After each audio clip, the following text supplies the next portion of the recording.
दोस्तों, first frame news में आपका स्वागत है। रानी अरुसा आलम एक बार फिर चर्चा में है। मुख्यमंत्री की कुर्सी से हटने के बाद अमरिंदर सिंह ने पंजाब कांग्रेस में फिर से अपना खूंटा गाड़ने के इरादे से शह और मात का जो खेल शुरू किया, उसकी काट के लिए उप मुख्यमंत्री सुखजिंदर सिंह रंधावा ने अरुसा आलम से उनके नजदीकी संबंधों की तस्वीरें फेसबुक, इंस्टाग्राम, यूट्यूब आदि पर डाल दी हैं और कहा है कि कैप्टन साहब पहले इन तस्वीरों का राज खोलिए, सियासी जमीन पर पांव तो बाद में जमाइएगा। इसके साथ ही रंधावा ने अरुसा आलम के पाक खुफिया एजेंसी ISI से संबंधों की जांच कराने की बात भी कह डाली। हालांकि इसके पीछे मंशा अमरिंदर सिंह को ही लपेटने की है। अपनी सियासी जमीन बदरंग होते देख अमरिंदर सिंह भी कहां चूकने वाले। उन्होंने भी अरुसा आलम की कई तस्वीरें सोनिया गांधी, अमर सिंह, मुलायम सिंह यादव सहित कुछ भाजपा नेताओं के साथ की पोस्ट कर दी है और पूछ डाला है कि क्या इनके संबंध भी ISI से हैं। आपसी दांवपेच की सियासत अभी यहीं नहीं थमी है। अनुमान लगाया जा रहा है कि अखाड़ेबाजी आसानी से रुकने वाली नहीं है। सवाल है कि आखिर अरुसा आलम ऐसी कौन सी शख्सियत है जो है तो पाकिस्तान की, मगर उनकी वजह से पंजाब के कद्दावर कांग्रेसी नेता का सियासी वजूद दांव पर लग सकता है। दरअसल अरुसा आलम की पहली पहचान यह है कि वह पाकिस्तान की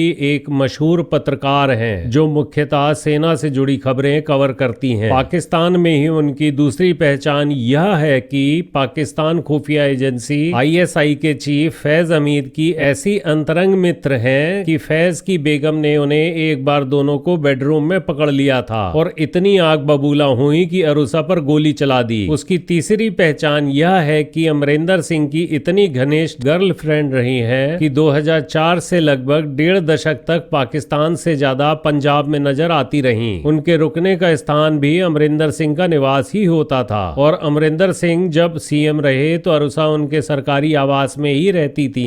एक समय तक ऐसा हो गया था कि अमरिंदर सिंह की पत्नी को अपनी शादी बचाने के लिए कांग्रेस के बड़े नेताओं से गुहार लगानी पड़ गई थी। अरुसा आलम के सितारे शुरू से ही बुलंदी पर रहे। उनकी मां अकलीम अख्तर पाकिस्तान की मशहूर सोशलाइट थी। उनके हुस्न और संपर्कों की चर्चा पूरे पाकिस्तान में गूंजती थी। देर रात तक चलने वाली उनकी महफिलों और पार्टियों में रईस घरों की खूबसूरत महिलाओं का जमावड़ा लगा रहता था। यह 1969 की एक रात थी कि अकलीम अख्तर तत्कालीन तानाशाह यहिया खां के संपर्क में आईं और उनके राजमहल में पहुंच गईं। देखते ही देखते पाकिस्तान के जनरल रानी के नाम से मशहूर हो गईं। जब तक तानाशाह यहिया खां रहे, अकलीम अख्तर की तूती बोलती रही। उन्होंने 1971 तक पाकिस्तान की सत्ता को अपनी उंगलियों पर नचाया। उनके इन्हीं संपर्कों का लाभ अरुसा आलम को मिला। यहाँ यह बताना जरूरी है कि सोशलाइट बनने से पहले अकलीम की शादी हो चुकी थी और वह 6 बच्चों की मां भी बन चुकी थी। अरुसा आलम उन्हीं में से एक है।